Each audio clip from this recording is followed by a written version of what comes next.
Hi everyone.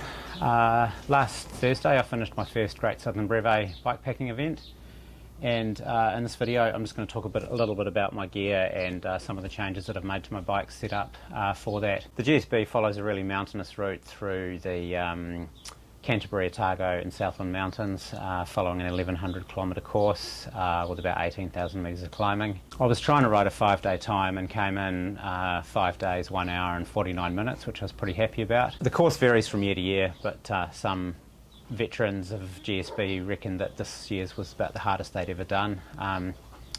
You could compare it to Tuatau Waipunamu in terms of difficulty.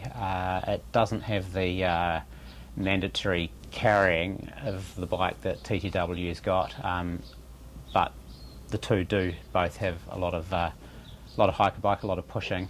But one of the bigger differences between GSB and TTW is the fact that the course spends so much time at elevation. Most of the time in Tuatau Waipunamu you go up and over a pass and then you go down the other side, and there's only a couple of sections where you actually stay high, exposed to the weather for a long time, like on the Hawkdun range or the Lammerlaws. Whereas with GSB, each of the major ranges that you go up onto, you're then on for quite a few hours, and so consequently clothing becomes a really important consideration.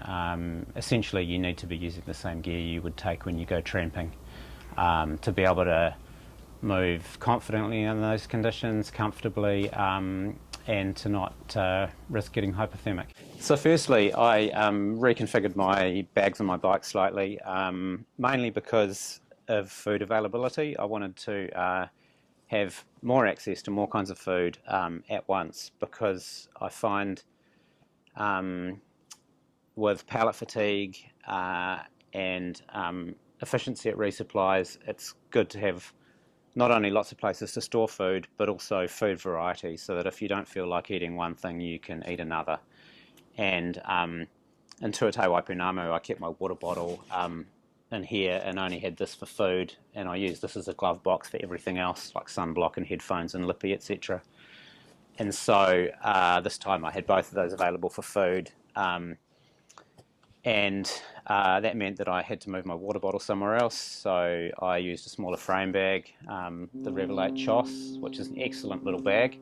Obviously not as roomy as the full-size frame bag that I had in here, but you know, packed well. It can hold plenty, and that enabled me to fit a 950ml water bottle in here.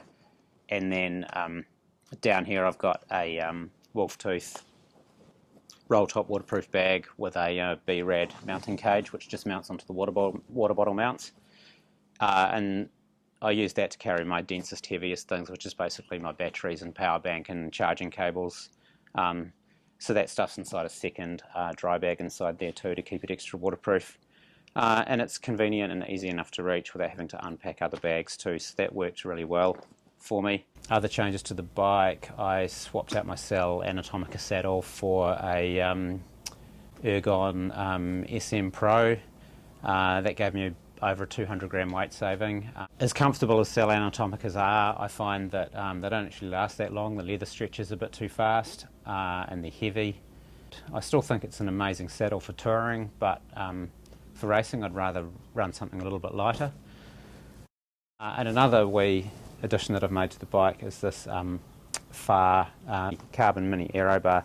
It doesn't get you as low as a conventional aero bar does, but it does give you the narrowing of the shoulders, so narrowing your profile to make you more aerodynamic, and it giving you an alternative hand position as well.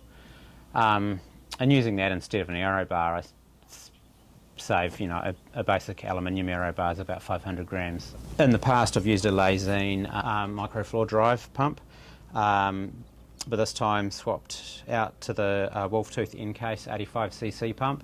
The nice thing about this is it's completely weather sealed. It's aluminium, so it's just about indestructible, and you can just unlock this little seal here and you've got an extending pump. It's pretty efficient with 2.35 inch tyres, and I've used it with 2.6 as well. And another handy benefit with it is it's got storage in the handle. I've got a tyre lever in there, and then I also have my wolf tooth, chain breaker and tyre plug tool. Moving on to clothing. In the last tour to Waipounamu I used a Kathmandu shake dry jacket, and as awesome as shake dry jackets are for not wetting out, I did miss having adjustable cuffs and also an adjustable hood, and the hood on them is small, so you can only wear it under a helmet, not over a helmet. So this time I used the Tonelli touring jacket. This is a pretty awesome jacket actually. It only weighs 300 grams. It's a 3-layer waterproof breathable fabric, so it breathes really well. It's a little bit stretchy, so it's super comfortable. Pit zips for ventilation. It's got pocket slow down with water resistant zips on them, including a little sunglass cleaner or camera lens or phone cleaner dryer, which is super useful. But what's most useful, well, additionally useful, is the fact that it's got adjustable cuffs, so you can do them up real firm around your hands and not have water running down your sleeves while you're hiker-biking, and a generous hood that'll fit over a bike helmet with lots of adjustability on it too. I've used this jacket on a couple of trips now and I've been really impressed with it. Tonelli also make these overpants, which depending how tall you are, they're kind of a 3/4 or more of a short. The mediums were too big for me, so I had to get the smalls, which means they're more of a knee-length pant. But they're made of the same 3-layer waterproof breathable stretch fabric as the rain jacket. And the cool thing about these is the fabric is so lightweight that you can roll them up, and I was just keeping them in my jersey pocket, so it's really easy to whip them out and put them on when you're starting to get a little bit cold. Sometimes it's faster to put these on than putting on knee warmers. And if clothing is handy and easily accessible, then you're more likely to put it on and not just kind of keep on pushing on until you get too cold. So I found that super useful. Moving on to gloves. In GSB I actually carried 3 pairs of gloves. Just some short finger unpadded cycling gloves for wearing day to day. And then normally the only other pair of gloves I would carry would be a pair of Showa Temres 28202s, which are otherwise known as Japanese fishermen's gloves. These are an awesome storm glove. People use them for summer mountaineering in New Zealand, and I've found them awesome for bikepacking. Basically, it's a waterproof breathable TPU fabric. It's not like totally 100% waterproof, but it's pretty close. I've never experienced any direct leakage through them, only through the cuff, and they're fleece lined too, and they're super light and stretchy. But this time I decided to carry an in-between or a sort of a backup glove as well. This is a specialised, essentially a winter glove. It's like a soft shell style fabric with a light fleece lining, and these are really good for cold, dry conditions or when it's a little bit damp. And I was super happy to have those, worth carrying the weight. A buff. I normally just carry like a shorter merino buff, but I decided to bring a longer one this time because we were going to be spending so much time in wind. And again, I was super glad I had this. Covering up my neck and my ears when it's super windy makes things a bit more relaxing, and just keeping the wind off your skin always helps you stay a bit warmer.